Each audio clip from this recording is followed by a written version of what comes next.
Good morning बच्चों। आज का जो टॉपिक है वो है निर्देशांक ज्यामितीय। निर्देशांक ज्यामिति। जैसा कि आपने पिछली कक्षाओं में पढ़ा था कि जब हम किसी रेखा के मध्य बिंदु से शून्य से दाहिनी ओर देखते हैं तो सभी धनात्मक पूर्णांक संख्याएं आती हैं और बाईं तरफ सभी ऋणात्मक पूर्णांक संख्याएं दर्शाई जाती हैं। अब यहां पर आप 9th में जो आपके पास टॉपिक है, जब हम दो रेखाओं को एक दूसरे के लंबवत काटें, एक रेखा ये हो गई और दूसरी रेखा ये हो गई। ये लंबवत क्यों हुई? क्योंकि ये 90 अंश का कोण बना रही है एक दूसरे में। किसी भी डायरेक्शन से देखोगे आप तो सब जगह ये 90 अंश का कोण बनाएगी। ठीक है, तो ये दोनों रेखाएं एक दूसरे के लंबवत हमने खींच दिए और जिस स्थान पर ये दोनों रेखाएं प्रतिच्छेदित करती हैं अर्थात काटती हैं उसको कहते हैं हम मूल बिंदु। क्या कहते हैं बेटा? मूल बिंदु। और मूल बिंदु के निर्देशांक जो होते हैं वो होते हैं 0 0। मतलब ये यहां से 0 से स्टार्ट होगा इधर की तरफ और यहां से इधर से 0। तो ये मूल बिंदु हो गया जहां पे दोनों रेखाएं आपस में लंबवत काटी गई। ठीक बेटा। उसके बाद इसमें दो टाइप की लाइनें हैं। एक होती है ऊर्ध्वाधर और एक होती है क्षैतिज रेखा। जो क्षैतिज रेखा होती है उसको हम एक्स अक्ष से दर्शाते हैं और जो ऊर्ध्वाधर रेखा होती है उसे हम वाई अक्ष के द्वारा दर्शाते हैं। ठीक बेटा।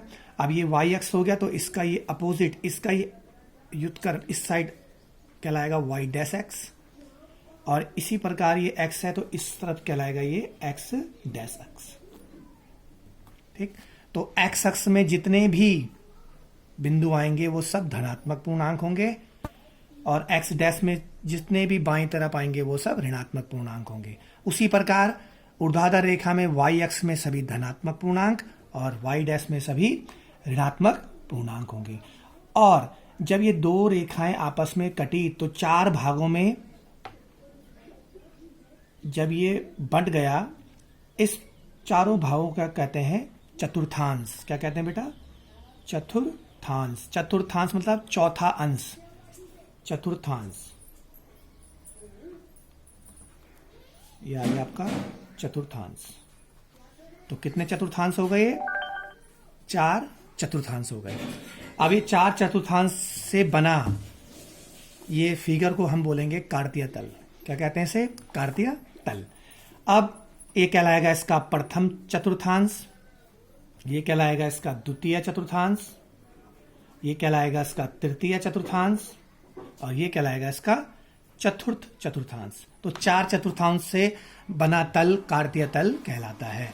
अब इसमें देखो यहां से इस बिंदु को लेंगे हम ओ बिंदु में निर्देशांक क्या हो गए? 0 0। अब 0 से और x अक्ष, 0 से और x अक्ष, 0 ओ एक्स अक्ष पर x क्या होगा? धनात्मक। ओ एक्स डैश में अक्ष पर x क्या होगा? ऋणात्मक।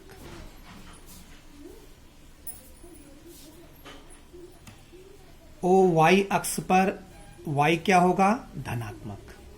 और ओ y डैश पे y क्या होगा? ऋणात्मक।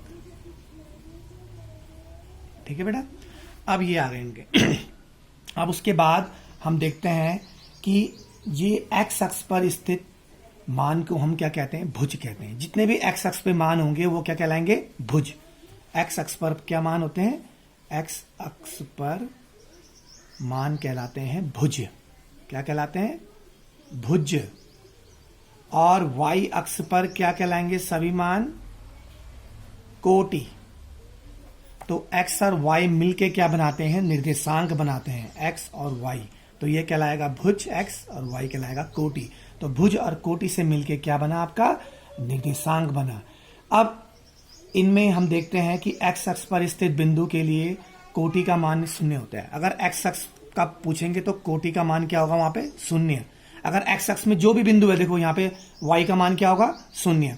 और y कोटि में x का मान हमेशा क्या होता है बेटा? 0 होता है। ये ध्यान रखना आप। उसके बाद आता है चतुर्थांश के निर्देशांक। अब यहाँ पे देखिए प्रथम चतुर्थांश, यहाँ पे प्रथम चतुर्थांश राइट साइड में x का, सबसे पहले आप x का मान लेंगे फिर y का मान लेंगे। यहाँ पे सभी x क्या है, धनात्मक, यहाँ पे सभी y क्या है, धनात्मक। तो प्रथम चतुर्थांश में जो अगर हम इसमें चिन्हों का प्रयोग करेंगे तो प्रथम चतुर्थांश में चिन्ह क्या होते हैं, प्लस प्लस।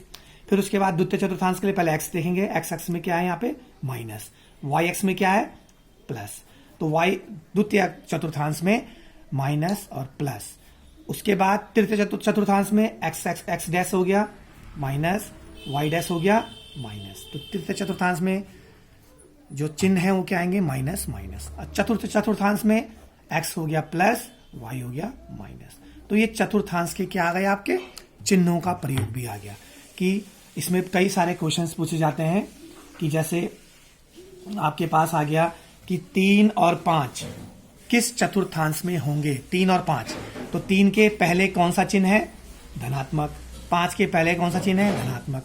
तो धनात्मक धनात्मक प्रथम चतुर्थांश। तो 3 और 5 कौन से चतुर्थांश में होंगे, प्रथम में। उसी प्रकार हम देखेंगे -3 और -5, माइनस माइनस दोनों चिन्ह माइनस हैं। तो माइनस माइनस किसमें हो जाएगा, तृतीय चतुर्थांश में। तो ये किसमें हो जाएगा बेटा, तृतीय चतुर्थांश में।